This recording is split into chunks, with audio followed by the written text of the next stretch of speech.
अभी हम कभी भी अपने पड़ोसियों की कोई अपमान कोई हानि नहीं करते, लेकिन ऐसा हम रहते हैं तो भी अगर कोई उतर आए बुराई पर तो वहां पर अब दूसरा इलाज क्या है?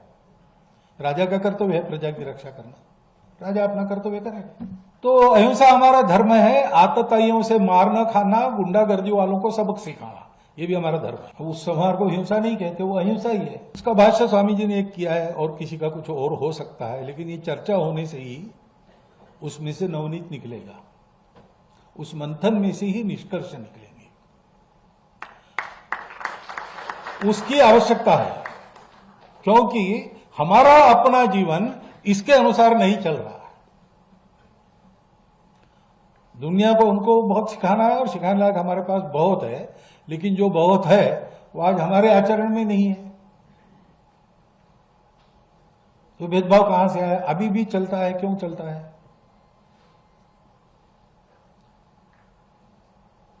हमारे अस्पष्ट उल्लेख है, अहिंसा ही हमारा स्वभाव है, हमारा मूल्य है अहिंसा। लेकिन हमारी अहिंसा लोगों को बदलने के लिए, लोगों को अहिंसक बनाने के लिए है। तो कुछ लोग तो बन जाएंगे हमारा उदाहरण लेकर, लेकिन कुछ लोग नहीं बनेंगे और इतने बगड़े रहेंगे, कुछ भी करो वो नहीं होंगे और उपद्रव करेंगे दुनिया का। तो इसके लिए क्या करना है? आपने बताया मुंबई में मैंने रावण का उल्लेख मैंने इसलिए कहा, मैंने कहा कि भाई हम तो किसी के दुश्मन नहीं है, द्वेष वगैरह हमारा स्वभाव नहीं है। तो रावण का भी जो वध हुआ वो रावण के अकल्याण के लिए नहीं हुआ, कल्याण के लिए हुआ।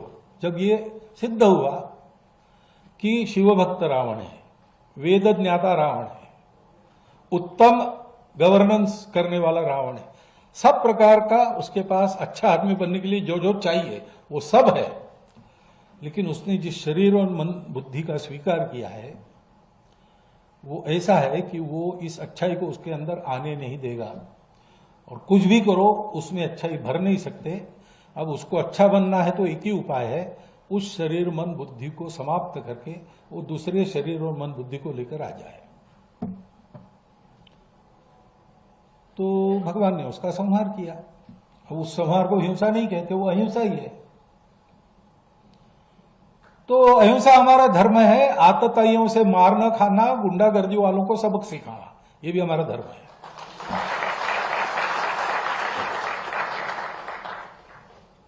अब पाश्चात्यों की जो विचार पद्धति उसमें दोनों एक साथ नहीं चल सकते, क्योंकि इन दोनों को बैलेंस करने वाला जो विचार है कि मैं लोगों में, मेरा शत्रु है फिर भी मैं देखूंगा अच्छा आदमी है कि खराब आदमी है, वो बैलेंस नहीं है। शत्रु है या नहीं शत्रु है, वो अच्छा होगा तो भी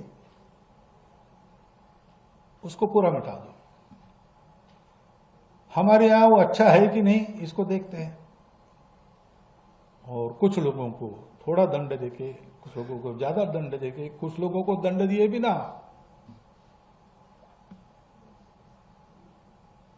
सुधार कर अपनाते, और जिनका इलाज ही नहीं दूसरा कुछ, उनके कल्याण के लिए उनको बेसिक मटेरियल दूसरा पाने के लिए भेज देते जहां मिलता है वहां।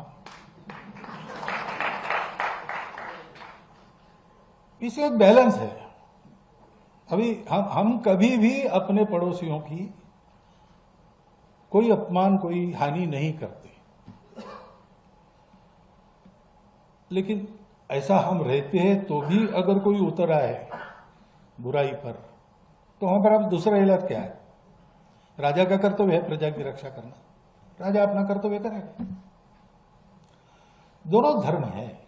इसलिए गीता में अहिंसा का ही उपदेश है। अहिंसा का उपदेश इसलिए किया कि अर्जुन लड़े और मारे,